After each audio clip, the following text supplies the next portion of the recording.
why did people formulate PCPs to begin with? Yeah. So the original motivation had to do with delegation of computation. So the idea was, in fact, they weren't even called PCPs. They were called something like holographic proofs or transparent proofs. That the idea being that if something is holographic, you can see through it and you can see the mistakes right away, without sort of kind of going through line by line. So the idea was exactly this exponential speed up between checking a computation by yourself versus having somebody write down this encoded transcript and checking it much faster than that. That said, shortly after they were introduced, this connection with hardness approximation was made, and so a lot of effort went into exploring and refining that connection. Yeah.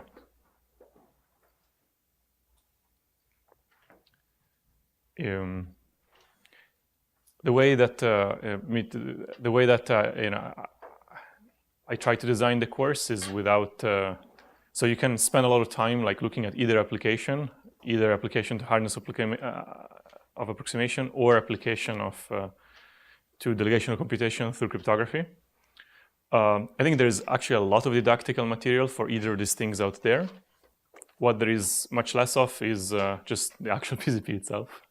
So that's why we're kind of focusing on sort of the actual constructions, and then then seeing the applications is a sort of a relatively easier task. Do people think that like polynomial-size constant query PCPs would be possible, or at the beginning it was? Did they define it with like an end goal in mind? The PCPs, when they were first introduced, they were introduced with a polylog number of queries. And to some extent, it doesn't matter too much, constant versus polylog, for the point of delegation of computation. You already have an exponential speed up, whether you from polynomial to polylogarithmic. Going beyond that, maybe it's not such a big deal. It actually is a big deal once you get down to numbers and in terms of thinking about how much information you're transferring. But from a philosophical perspective, you get sort of most of the satisfaction of saying, yes, delegation of computation is possible once you already get to polylog number of queries. So at the very beginning, so the paper that actually introduced PCPs, the title was Checking Computations in Polylogarithmic Time, or like something like that, okay? And the main point there was really getting the verifier running time to be sublinear, which is something we haven't gotten at all. Right now, we're just taking the number of queries down, and we'll see that getting the verification time to also be sublinear is an even sort of a harder task. The focus on the constant query complexity that specifically came about through the connection of hardness approximation that required more work. In particular, in the next two lectures, we'll prove polylog number of queries, but getting to a constant number of queries will take us, it will be like later on in the course that requires more effort. Good questions. Did answer? By the way, while we're getting distracted, are there any other, comments or questions about the course? Is the speed all right? Or, I mean, you're hanging in there. It's okay. Like, it's dense, right? But it's we're doing a graduate seminar, so you already have it. Lucky that I'm teaching and you're not, right? So often in graduate seminars, people try to get out by saying, well, I'll just have the students teach and I'll listen, right? So that's at least that, right? Okay, so last week we saw how to build exponential size PCPs, okay? With a constant number of queries, actually, and that was a coordination of two components. One component was probabilistic checking of computation, assuming that the proof is a linear function, okay? And separately, a component that will ensure that the proof that is written down actually is a linear function through something called the linearity test, okay? Both of these components only made use of a constant number of queries, and together sort of they worked nicely, okay? Now, the main thing that is unsatisfying about last week's construction is that it had exponential size, right? That's a very long proof, okay? In particular, it's unclear it really qualifies as a proof or not, because even to probabilistically sample it, like, where is it written, right? Nowhere there is like exponential amount of space. So what we're going to do this week is also, again, dedicate 2 lectures to prove, to some extent, an incomparable result, right? Because we will reduce the size of the proof to polynomial. Okay, these 2 things together say that they're polynomial, right? But the query complexity will not be quite constant. It will be polylogarithmic. Okay, and specifically, I think we'll get log squared. Okay. Okay, so that's our plan. And similarly to last week, in the first lecture, we'll basically get most of the way under the assumption the proof has some sort of global structure. Okay, and then in another lecture, we'll see how we can check this global structure using a small number of queries. Okay. All right, so that's the plan. The starting point will again be the NP-complete language of system of satisfiable quadratic equations over a field. And actually today it will be convenient to take it over a different field. So we only saw it over F2. So let me just write one more time what is this NP-complete language. So I give you a list of quadratic equations. What does it mean? It means that I give you a list of polynomials, P1 through Pm, in n variables, okay? And they have total degree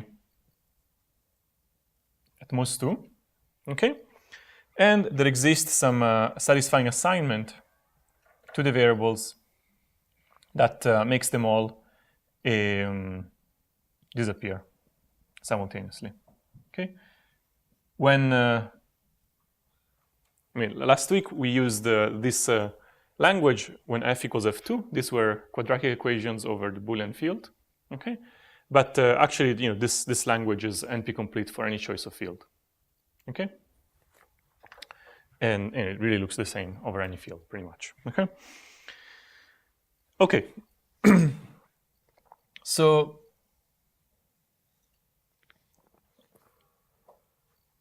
our first step, so let me sort of put down the plan. As I was saying, first we will construct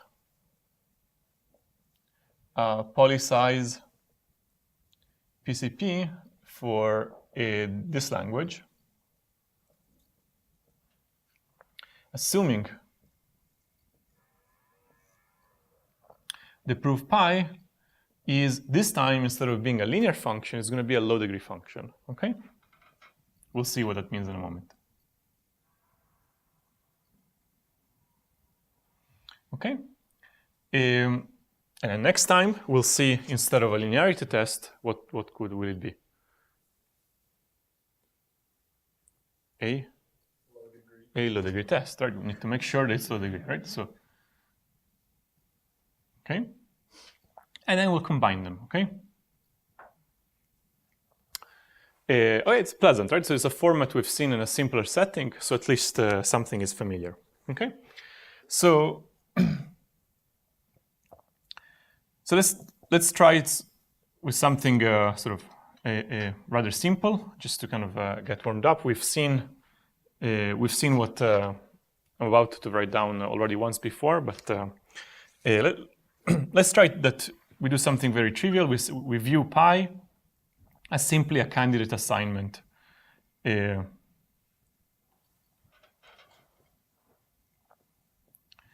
that we expect the proof to literally be just a candidate assignment to the system of quadratic equations that we are interested in. And the verifier samples a random index between 1 and m and checks the jth clause, and with the jth equation in the instance P1 through Pm. Okay, just to get warmed up, let's reason about this. So what is let's say, the number of random bits that are being used? m? Yeah, log m. So is log m good? Yeah, it's like reasonable, right? We expect m to be on the order of n, right? So this problem is NP complete with m roughly the order of n, right? Because you can think of m as being the number of gates in a circuit, n as being the wires in the circuit. Okay, so these are comparable. So log m, really means log n. And in particular, the proof was anyways polynomial size. Okay, so the number of queries here are what?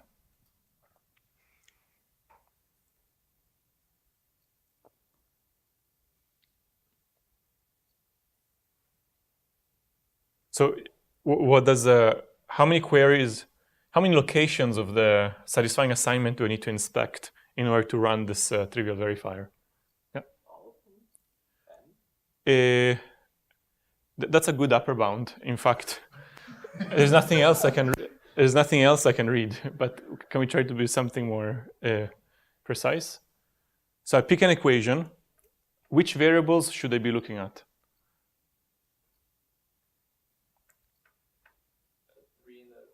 Yeah, whatever is in the equation, right? Probably on the order of 3 or 4 or whatever it is, right? So we can think about it as max arity, okay? Right, so I pick an equation. I need to inspect just the variables inside the equation.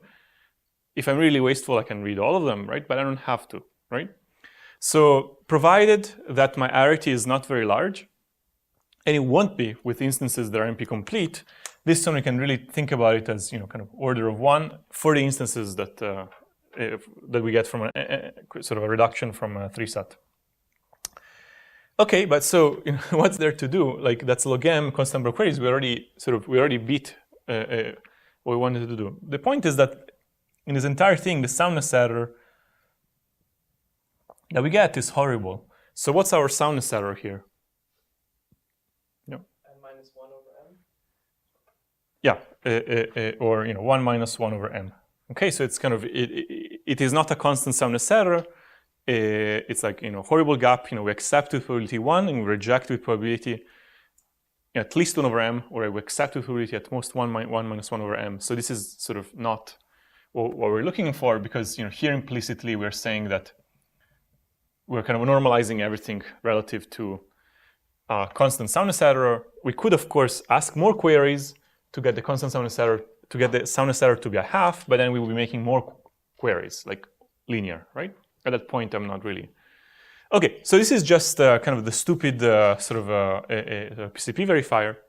But as stupid as it is, we're going to quickly improve on it in a, I think, interesting way.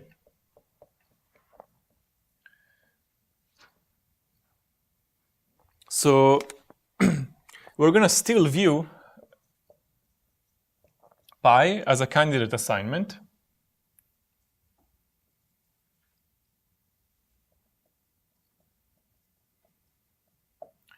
Okay, but we're going to do something a bit different with the verifier. So the verifier will transform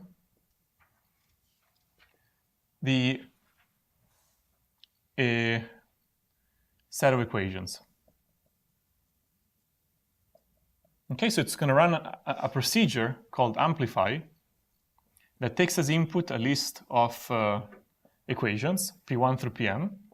It generates another list of quadratic equations over the field, say G1 through GL. Okay. Now, this amplify procedure, which we will instantiate in a moment, has two properties. One,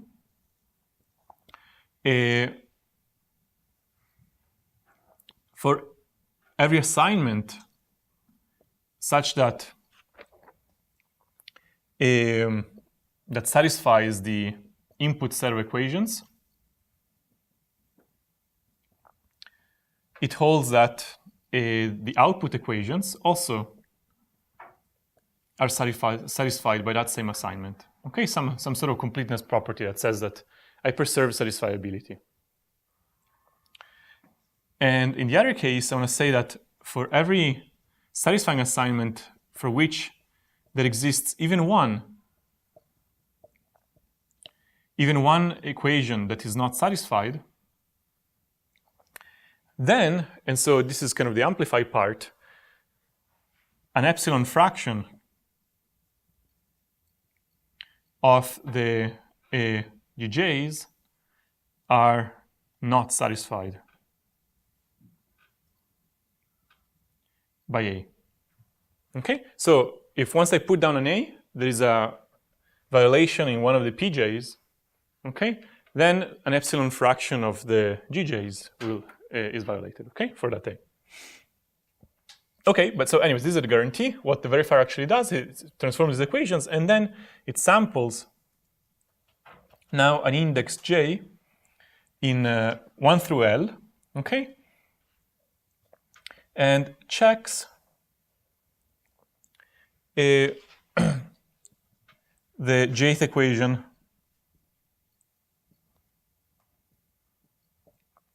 in G1 through GL. Okay, syntactically, it's basically doing the same thing, except that it's first pre-processing the set of equations, okay, using this amplify procedure. Now, clearly, the way that I've written down these properties, I'm precisely trying to target this problem here, right? I'm trying to say that now I have some magical procedure that we'll talk about in a moment that doesn't have that problem. And to be clear, so the number of random bits now is going to be what?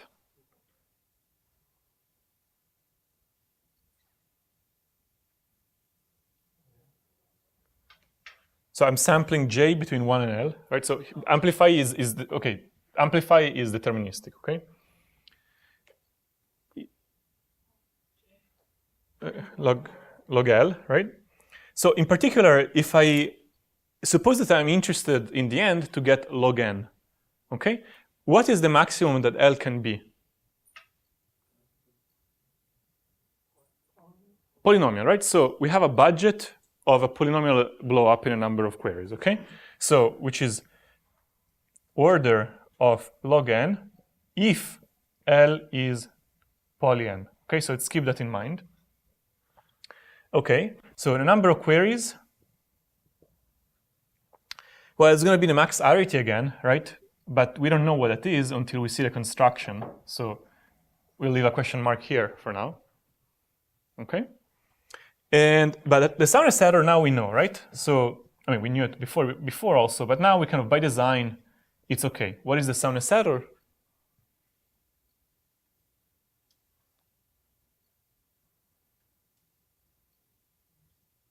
It's just epsilon, right? That's what I defined here. Okay? Okay, so arity. But anyways, let's see how we can even do this, okay? So let's discuss an example of amplify.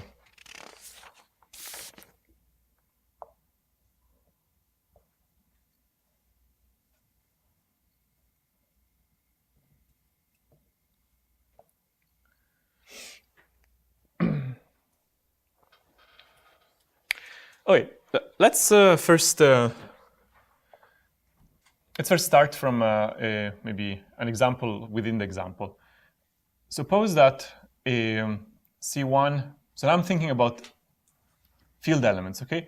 C1 through Cm is a collection of field elements, it's a vector in Fm, is not 0, okay?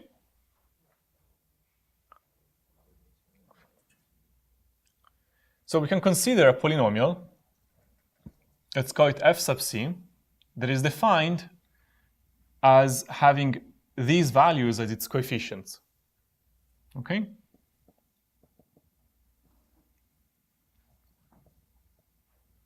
Okay? So that's a polynomial. It's a polynomial over it's a univariate polynomial over the field f. Okay? Now, this polynomial has degree m, right? At most m. So therefore, we know that f of c has at most m roots in f, right?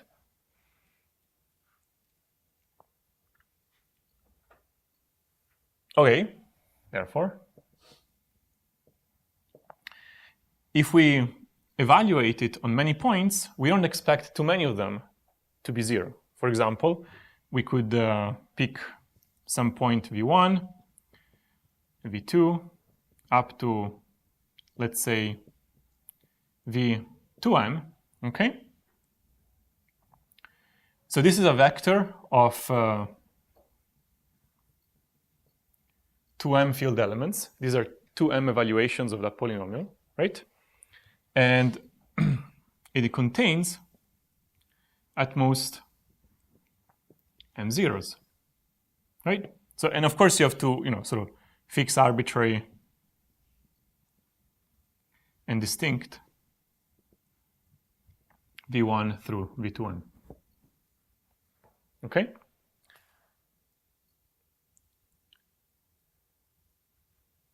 I had a non-zero vector. The promise that I had on it was that there is some non-zero coordinate in it.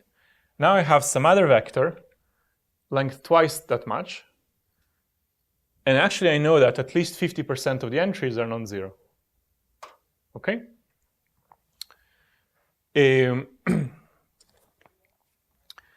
actually the way that you go from here to here is a linear transformation that is given by a well-known matrix that you probably have seen already several times, and it's a van der Monde matrix. Okay, what we're doing here is we are evaluating the polynomial at multiple places. Okay, so you can sort of define this van der Monde matrix, which has entries v1, v1 squared, up to v1m, then v2, v2 squared, v2 to the m, up to v2m, v2m squared, v2 m to the m. Okay, and if you give a name to this one to be, I don't know, it's called c hat, then c hat is just v times c, right?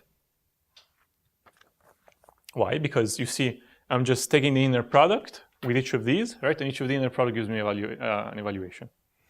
Okay, but right now I was just dealing with field elements, okay? Whereas our amplify procedure needs to deal with polynomials, right? We wanted to, these are not field elements. Each of these is a polynomial, right? But still, what can I do? Can I apply this matrix, which feels like it's amplifying non-zeroness, right? I mean, this is really amplifying non-zeroness here.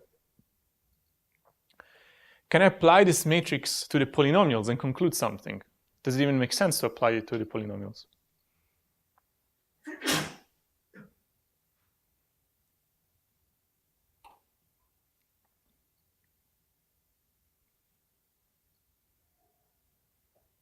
Yes, no?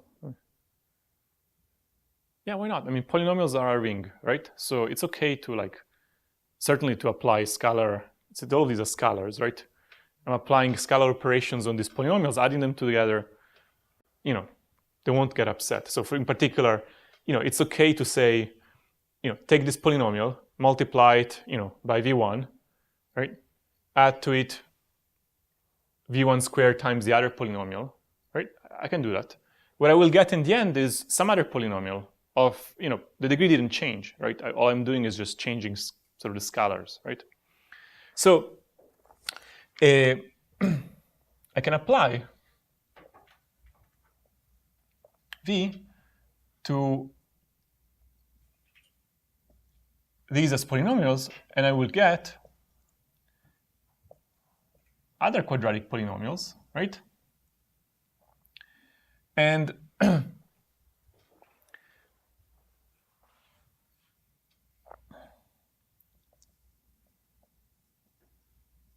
are also quadratic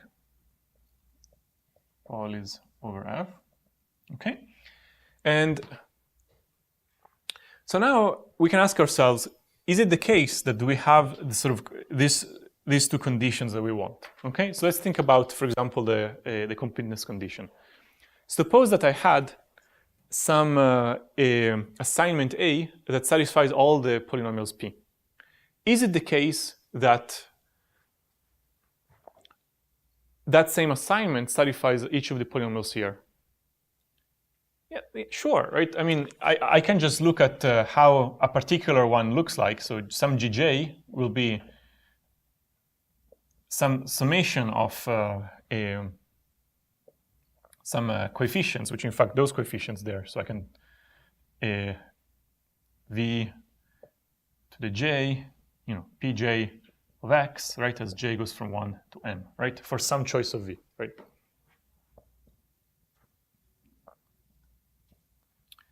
Sorry, the j here, getting it. So pj here, and I'll put a k here.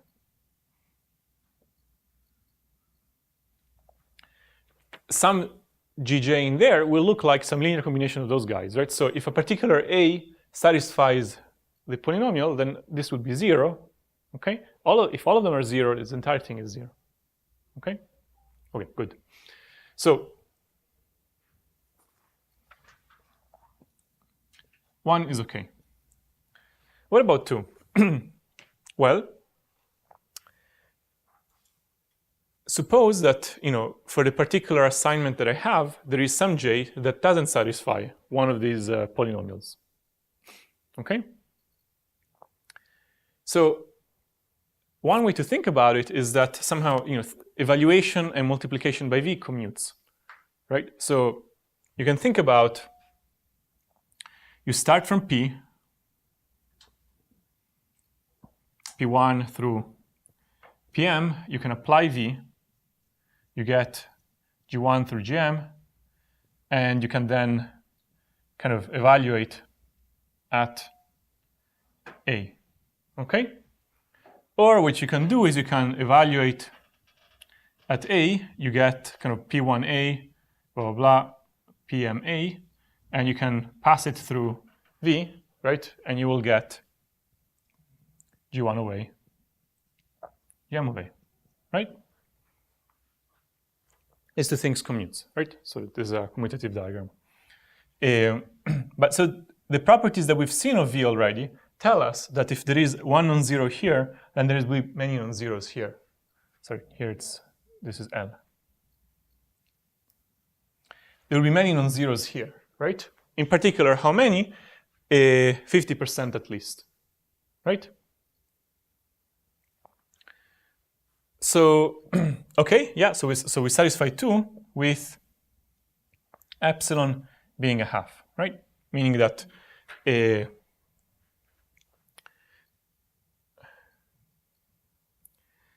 now I'm suddenly confused. Yeah, so, yeah, thank you. And which side do I want to keep saying? Okay. I want to change it this direction, so I will say here, at most, epsilon fraction of Gj's are satisfied by A, right? So, wait, thank you. And here we satisfy that thing with half, okay? If this is the first time you see this, it looks magical. If you've seen this before, it's like really boring. What we're doing here, we're just encoding this message using the so-called Reed-Solomon code. Okay, we're using the fact that two univariate polynomials, or that a univariate polynomial cannot have too many zeros to amplify distance here. Okay, so I can just keep evaluating it on a few more places, right? My kind of overhead in length is very tiny. I'm not even taking a polynomial. I'm just really doubling the length of my message. But now one non-zero entry becomes 50% of the entries, okay? And I'm taking that concept and I'm using the fact that it commutes with evaluation, and I'm applying it to the polynomials, okay? Now there's a technical point here that actually will come up later, and it will come up later in a very serious way in that for this theorem, we actually literally cannot use this code. We have to use some other code. But let's just first, and I will explain that later, but let's see while we're here, what's the size of the field that I need to use to actually make this argument go through?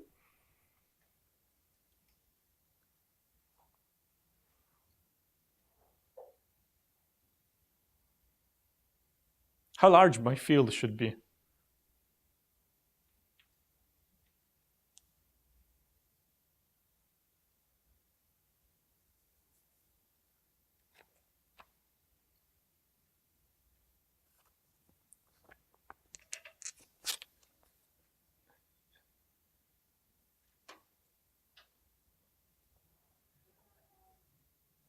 Yeah, I mean, there's like 12 lines here, okay? So one of these lines must force something on my field.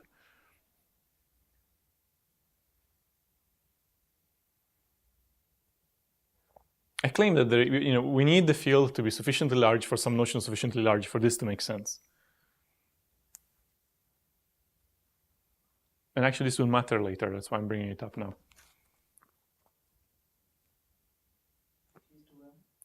At least 2m, right?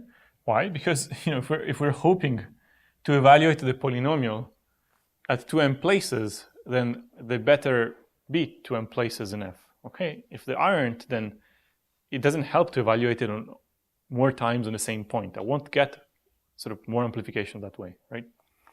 So we need at least 2m, or whatever evaluation, whatever number. I mean, I didn't really have to do 2m, right? I could have chosen something a bit less. Doesn't matter too much. The point is that it's at least linear in m. Okay.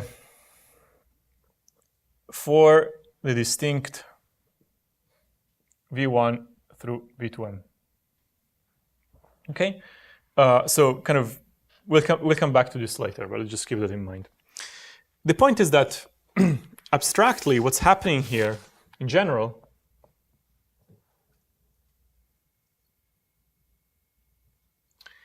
we can let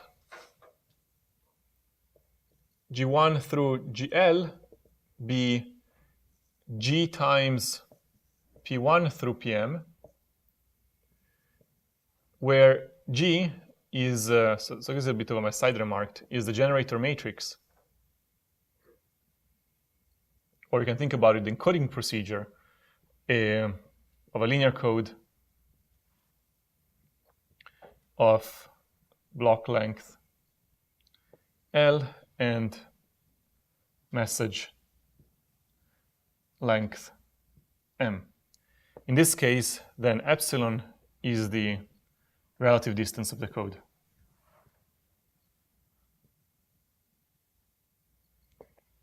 The point, what I'm trying to say here is that there is nothing special about the Reed-Solomon code that we're using here. Anytime you have some code, okay, it's just a subspace of f to the L, okay? You can just use the encoding procedure for that code to just apply a linear transformation to P1 through PM, okay?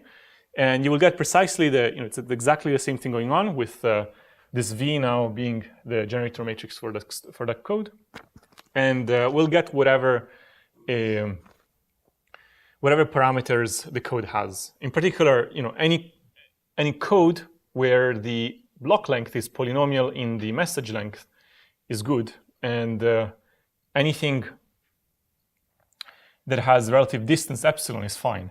So for this proof, the so-called Reed Muller code will suffice, but it is harder to explain in a short amount of time. That's why I thought that it would be better to see something concrete, which is the Reed-Solomon code. Though, for this reason, you actually need to use some other slighter one. But the point is, it's exactly the same thing, and I don't want to sort of go through it. Okay. Okay. But the point being is that now we have this amplify procedure, and we had a question mark here. Okay. We were fine with the number of random bits as long as we don't blow up too much the number of equations. Can we set things up so that our standard error is under control? But now the arity could be a problem. Okay. In fact, for this particular choice of amplify, what is the arity in the produced list? Where you go? G1 through GL. The entire assignment? Yeah, it's everything. We lost our locality, right? And somehow, it's kind of inherent, right? In general, if you pick, it's not the fault of the Reed-Solomon code. Pretty much any linear code, if it creates distance, it must mix. Why? Because what does distance mean? It means that, you know, flipping something small, even changing one coordinate in the message should create a large change, should change an epsilon fraction of things in the output. Okay? So that means that any particular entry here depends on a linear number of locations of the message. Okay? So this entire approach of kind of transforming your equations to amplify the gap is striking a trade-off. It's saying, yes, we will sort of fix the soundness error, but in so doing, we'll sort of give up locality. And so if we take that trade-off, then we'll have to do something about locality, and that's what we're going to do next. Okay? So here, the max arity now becomes right.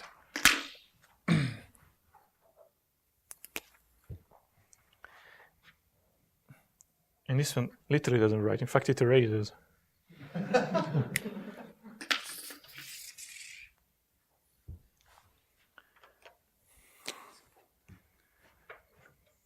Okay.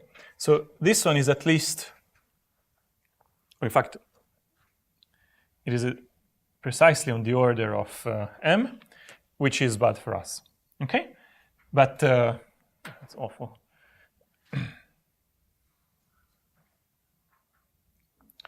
But that's okay. We'll try to build off of this. Okay? So if you think about it, our problem is actually simpler now because we haven't really hurt our parameters. You know, we paid this much randomness, but you know, we're going to pay that much anyways at some point. So we paid some of it here.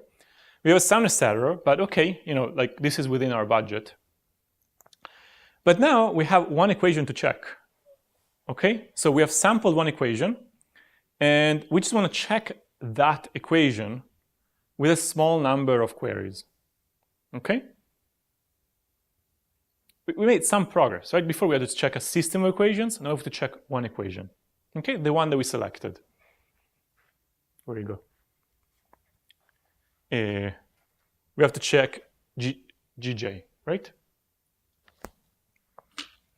So that's progress. So attempt 3 is going to be find a way to check. I'm going to start calling it G.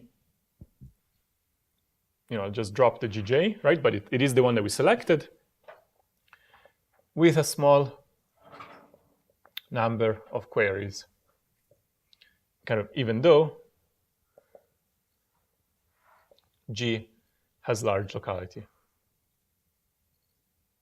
Okay? So, and we can just, you know, think about this as a problem on its own, right? All right, so now we're actually going to start. So far, we haven't used at all, to some extent, the prover. We haven't used the prover at all. We just said, well, you know, write down an assignment, but we didn't try to ask him to do anything beyond that, okay? In PCPs, often you want to kind of add redundant information, additional sort of pieces of information derived from the assignment that, you know, will help you in the verification task. And so, right, so there, what we're going to do now is that we're going to view the proof instead of as an assignment, as a candidate assignment. We're going to view it as the so-called low-degree extension we've seen once before. This one, like 2 weeks ago. We'll review it in a moment. We'll view pi as low-degree extension of a candidate assignment A. Okay.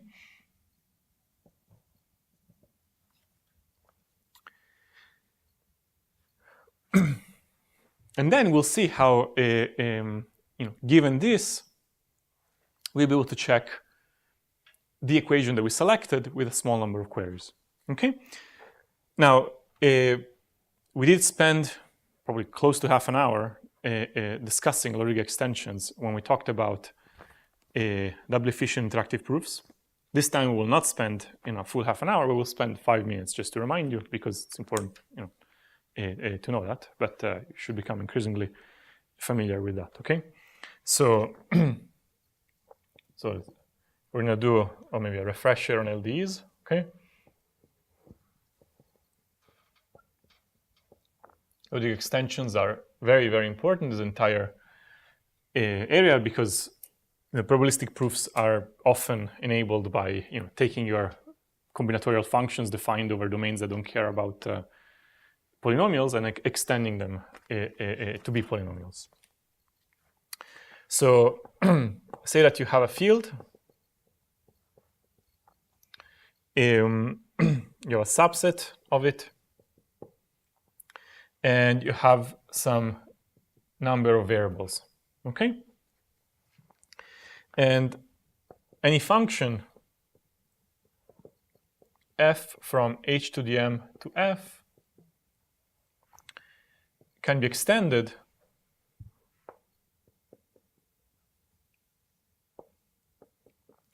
to a polynomial. We usually denoted the hat above it to say that it is the extension of the function f. So it's a polynomial, therefore it is defined everywhere in f to the m. You can also think about as f hat as being in the ring of multivariate polynomials with m variables over f. Okay. So we extend it to f hat such that two properties hold. First, if you look at f hat on h to the m, you will recover f. Okay, so there is this this hypercube subcube of f to the m where f has been laid out. Okay, and the individual degree of f hat is less than h. Okay, and actually this extension is unique. It doesn't matter too much for us. What's the individual degree? Again, when you have multiple variables, the variables can have different degrees. If you add up all the degrees, you get the total degree. If you consider the maximum across all variables, then you get individual degree. Here I'm just being precise about which one. Turns out that for this construction that we'll see, it doesn't matter too much about which degree you talk about, because they will be within small factors of one another, because we don't have too many variables. Okay, so this is any function can be extended, and again, maybe the picture you should keep in mind is that you have f to the m, and f is defined here, and you extend it in all directions to get f hat. Okay. So these values are redundant; they're completely determined by the values here. But now, so there is structure in this function. Okay, but what is h? What is m? Here we were talking about functions that are defined 1 through n, right? So there is a standard way to encode these things, and you lay them out in h to the m. Is you just do it arbitrarily, but you have to make sure you set the parameters all right. So, so to encode a function f that is defined on the domain 1 through n, we choose.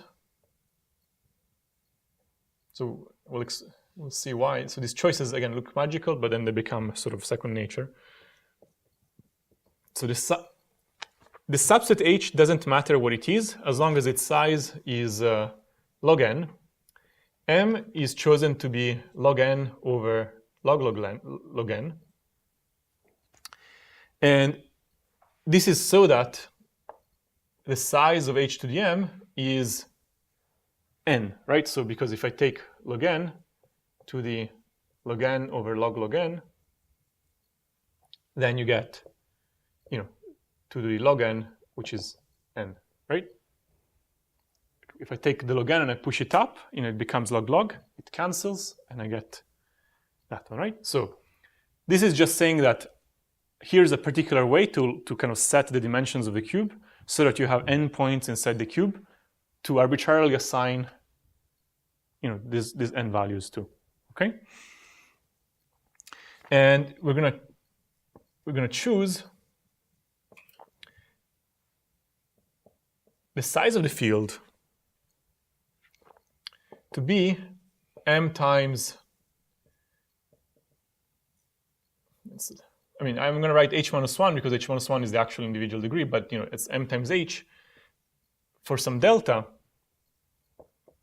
that is between 0 and 1, okay? And why are we being so careful? Because at some point we're asking the prover to write down the logic extension, right?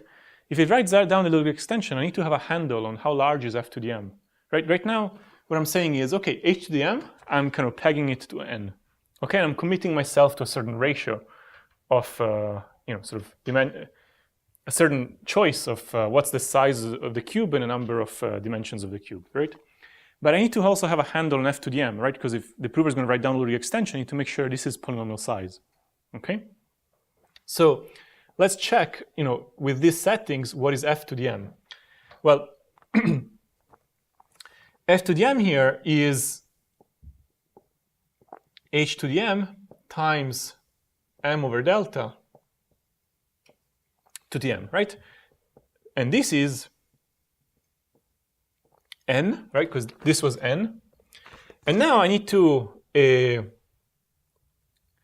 I may worry that delta, cannot be too small, right? If delta is too small, then it means that f is too large and it might grow, okay? So what we're going to make sure is that if delta is at least 1 over polynomial in m, sorry, if it's 1 over polynomial in m, then here we're going to get m to the 1 plus c to the m, okay?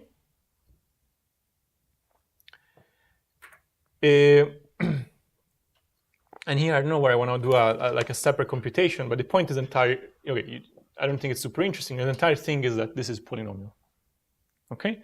Provided that delta is at least 1 over poly in m, so this entire thing here will be poly n, okay? Does anybody want me to do the computation? In the computation, there will be at some point log n. So, but you can do it and it takes a minute. But the point is that, given that is the case, all right, we ensure that the entire thing holds, okay? By the way, this also tells us it's important for us that f is poly in m times h, right? Because if I is no more than poly in m times h, because if my delta can't be smaller than that, okay, then it means that my f, when I plug this in, I get polynomial in m times h, right? So what does this end up work out to? It means that my budget of f is polylog n, right? That's my budget, right? Because h is log n, m is log n over log n. This entire thing says, like, my budget, I cannot pick an f that is bigger than polylog n. All right. But our choice here of f was saying that it had, it is a different m, but that really is a different m. It was saying that f should be at least linear in n, okay? So that's no good. That's why here, this was only an example, okay? And really, you need to use a different code that lets you achieve constant relative distance, but a smaller field. Okay, so this is the reason why I was being careful here on the size of the field, because later when a prover needs to write down a logic extension, he should do it polynomial in n. Okay. All right. So this was the refresher on logic extensions. I mean, we already seen this part. These particular settings of parameters, we briefly used them for the double efficient interactive proofs.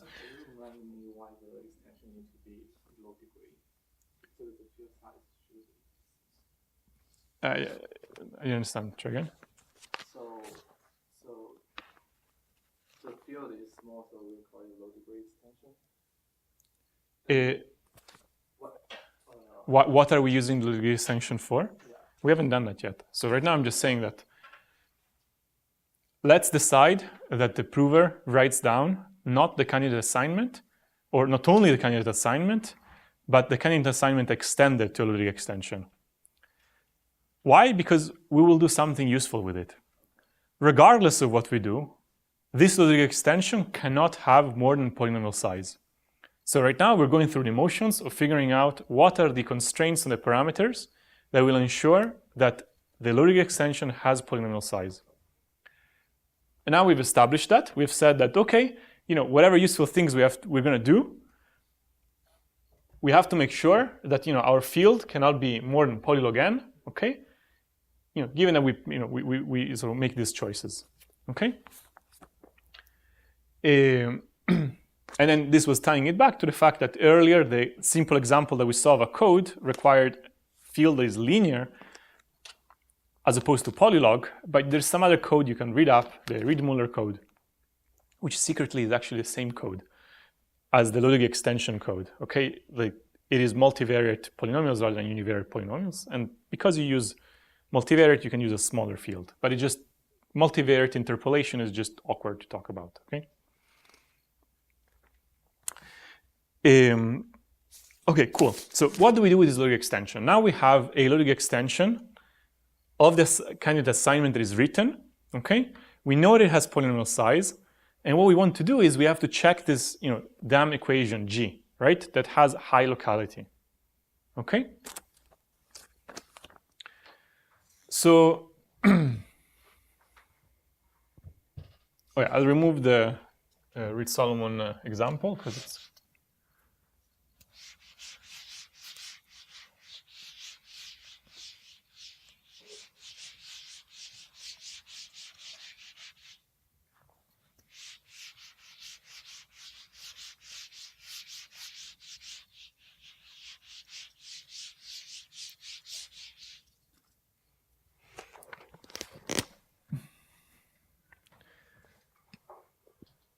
All right, let's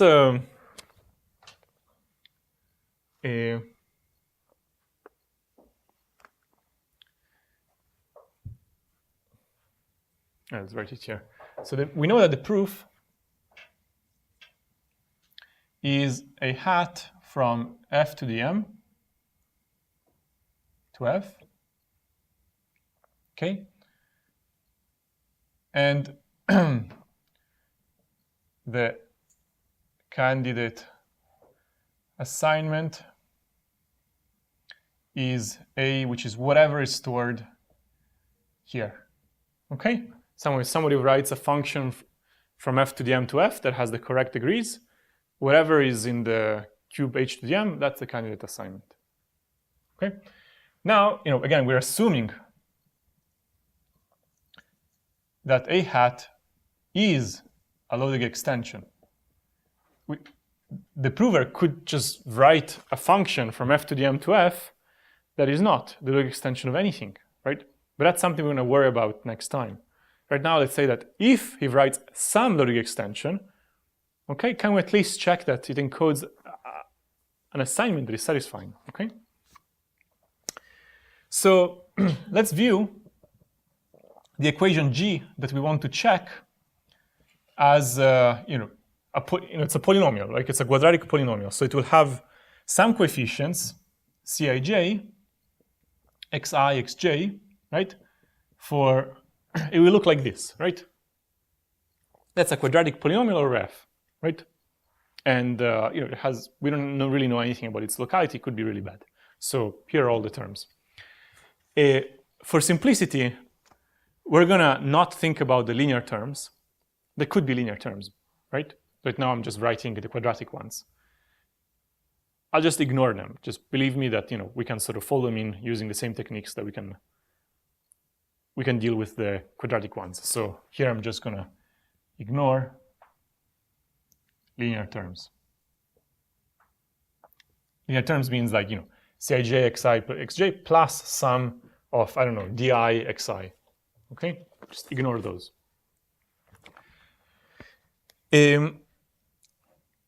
Now we have identified the domain n with h to the m, right? So it means that I can write this sum as actually a sum over things in h to the m, right?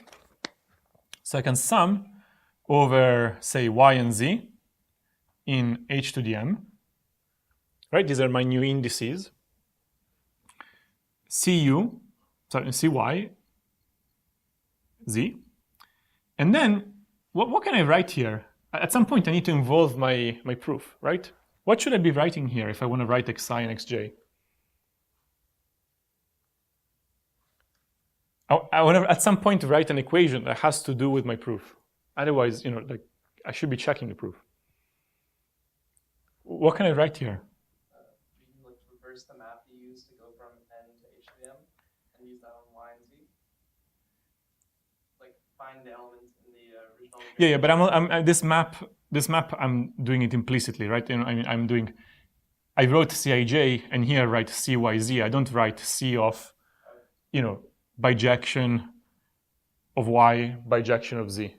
That maps, y to I and z to j. So let's take it as basically the identity. But I don't want to write x here. I want to write something that has to do with my proof. What can I write here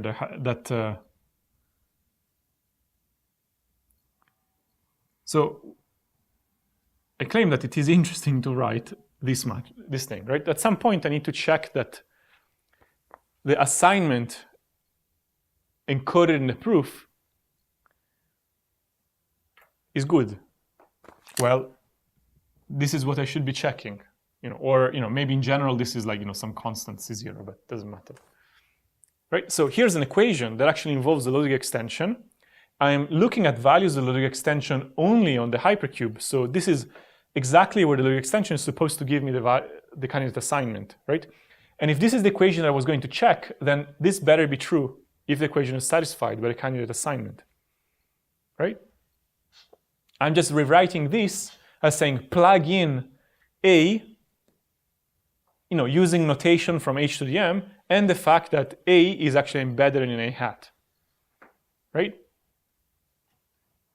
So this is now my new goal in life, right? I need to check that this is the case. This is tantamount to checking that the equation G is satisfied by whatever is encoded in A hat, right? This looks inspiring. What's very close to this? What tool have we seen that lets us do these things? Sumcheck, right? So I have a sum here, right? And I truly didn't want to consider all combinations inside h to the m because that precisely brings me on a grand tour of 1, 2, 3 up to n, right? That's what I didn't want to pay, right?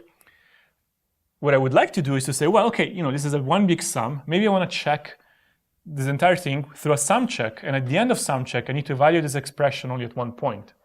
This point may be outside h to the m, but that's okay because guess what? I told the prover, please write down things everywhere in f to the m, right?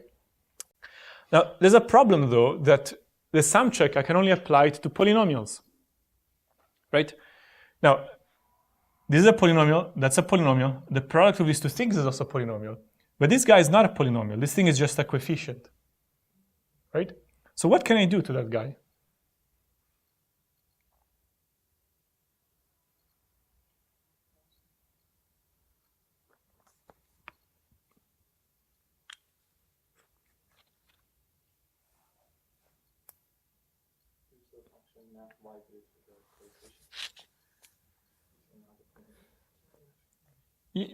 I just extend it myself, right? I mean, I know what this function is, right? It's a function over h to the m cross h to the m. I can extend it myself. I have all the information I need. I can just compute myself the polynomial that maps, that that agrees with it. So instead of looking at that sum, I look at pretty much the same sum, except that now I have the c hat, which is that polynomial, in the variables y and z. And now I have an actual, I do have a sum check problem, right? Because this entire thing here is some polynomial q in y and z, right? And it has individual degree. Remember that in sumcheck, what matters is individual degree. Of course, if you have a bound on the total degree, that in particular gives you a bound on individual degree. But here we can actually be precise about individual degree. So what's the individual degree of this polynomial?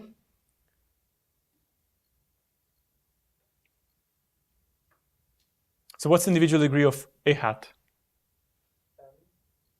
And not m. M is the number of variables.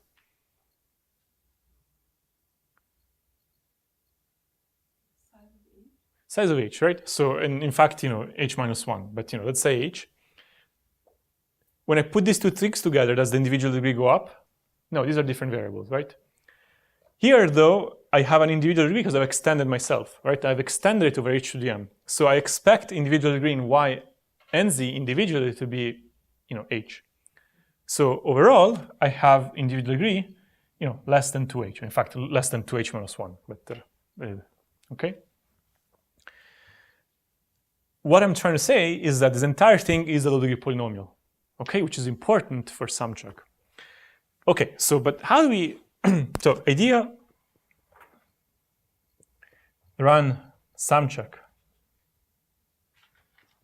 But there's a bit of a problem. Sumcheck is a protocol, right?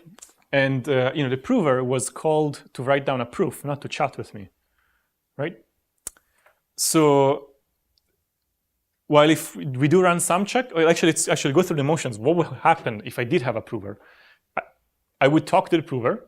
I would receive messages. These messages would be pretty small, order of h. That's okay, right? That's like log n information.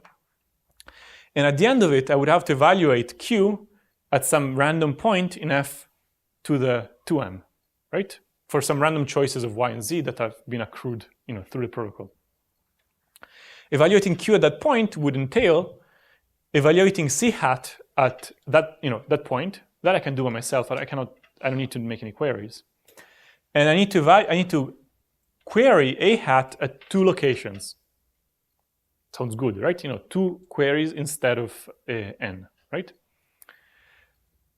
So that's good, right? So soundness looks good. Suddenly my queries to a hat look good. The one thing is that I'm chatting with a prover that actually doesn't exist, right? So what do I do instead? We've kind of seen this implicitly before. Yeah?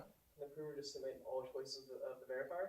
Yeah, so we've seen before that PCP includes p-space, right? How? You just unroll the protocol, right? So what we're going to ask is the prover is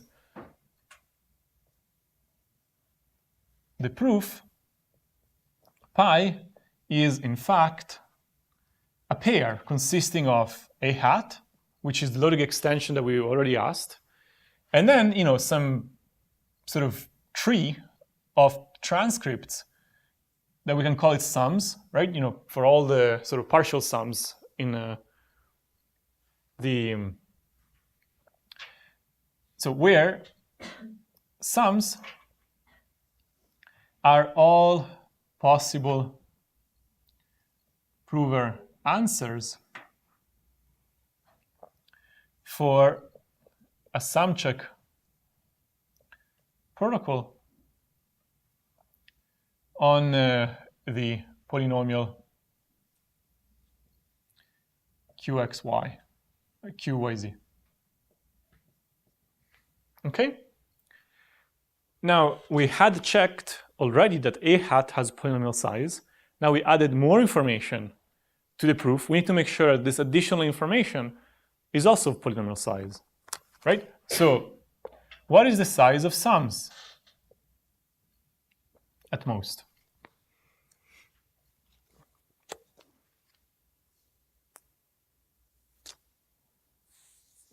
Order f times maximum visual degree. Order f times h. I think it's a very succinct representation. I think it's going to be much bigger than that.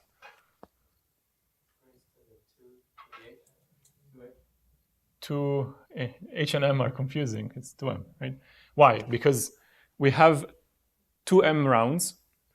In each round, right? So how many rounds do we have? We have as many rounds as we have variables, right? How many variables do we have? We have 2M. In each round, the verifier speaks a field element.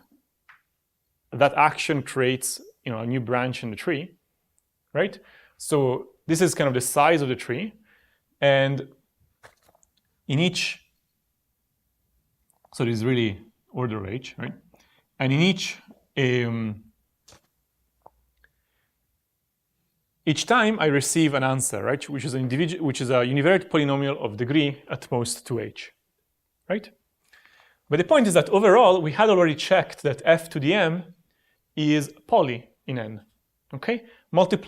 Squaring that certainly doesn't change it, nor is multiplying that by log n, right? So this entire thing is poly in n, okay? So as wasteful as it looks to write down the entire sumcheck protocol, because of our choice of field size, we made sure already for reasons that had to do with a hat that f to the m is actually not that much, okay? It's poly in n. And sums is, square of that, okay? Okay, big deal, right? So we can actually write down sums completely. And so our entire proof is a polynomial size. So in sum, provided that a hat in the proof, which is a hat comma sums, is an LD, the total soundness error. So what's the total soundness error now for the entire protocol?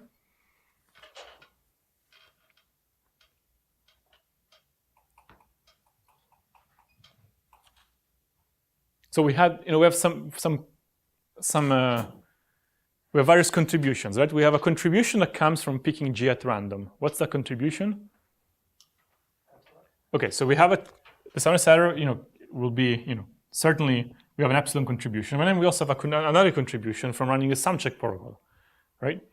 What is the soundness error of the sumcheck protocol?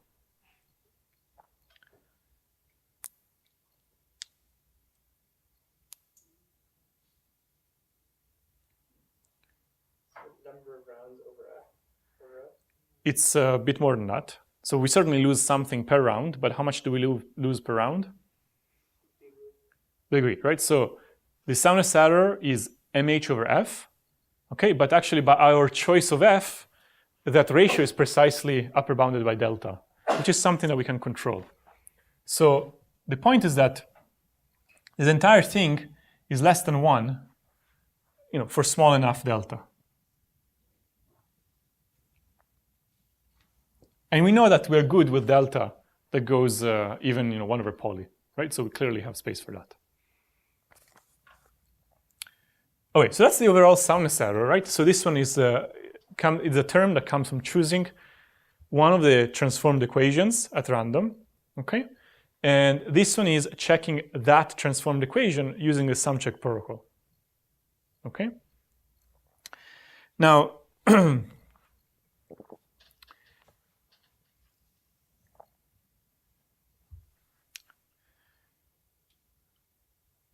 next time we will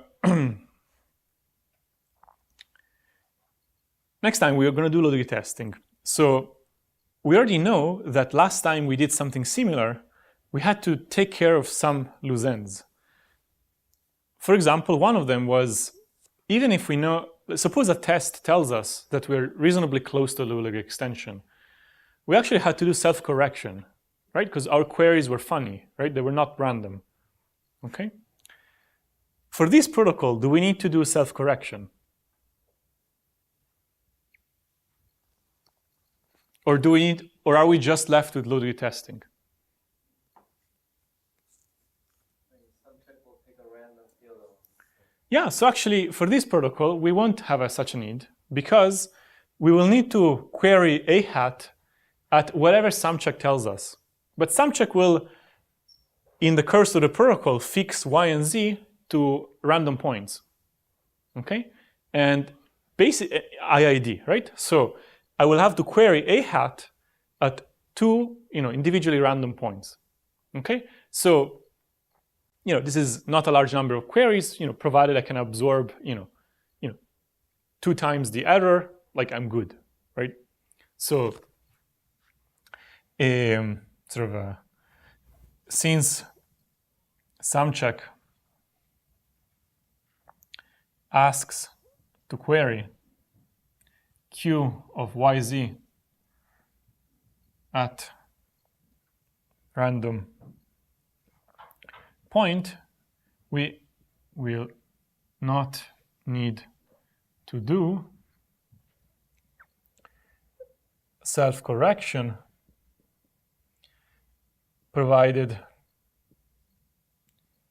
that a hat is close enough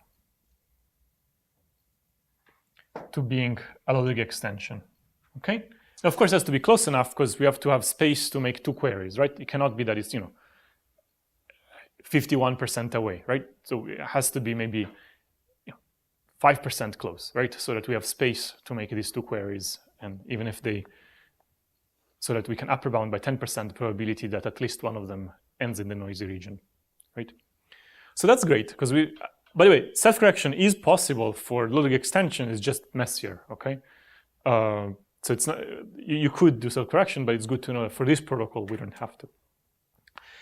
Another point is that even though we didn't phrase it as such, we could have phrased this as constructing a low degree PCP with a definition that says that you query literally like a low degree function, you get back an answer, and using low degree testing and self-correction, you could in general lift a low degree PCP to a general PCP, very much in the same manner that we did for linear PCPs, okay? We didn't do that because for the particular protocol at hand, we already saw a paradigm like it for the linearity testing. For the protocol at hand, we actually don't need a self-correction, okay? So in the final protocol, what will happen is that we'll have another term in the soundness error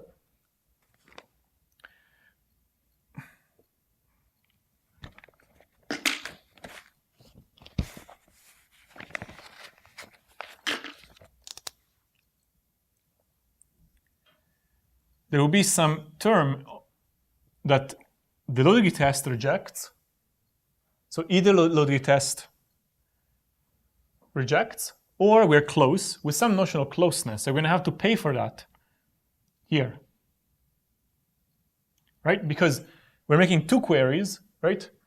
And if we're delta far, right, or delta close, then there is the probability that either of those queries falls on that term. So we need to make sure this entire thing is sort of a constant less than 1, right?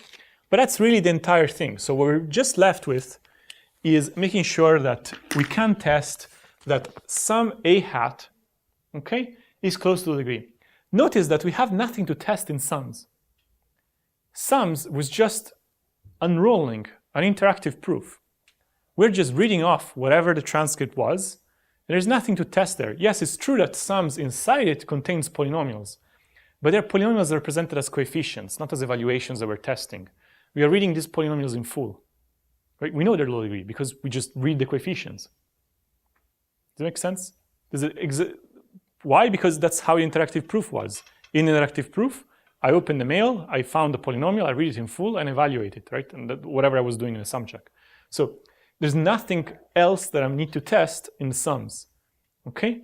The only kind of promise as part of this lecture is the a hat part, where right here, provided that a hat alone is a loading extension, okay?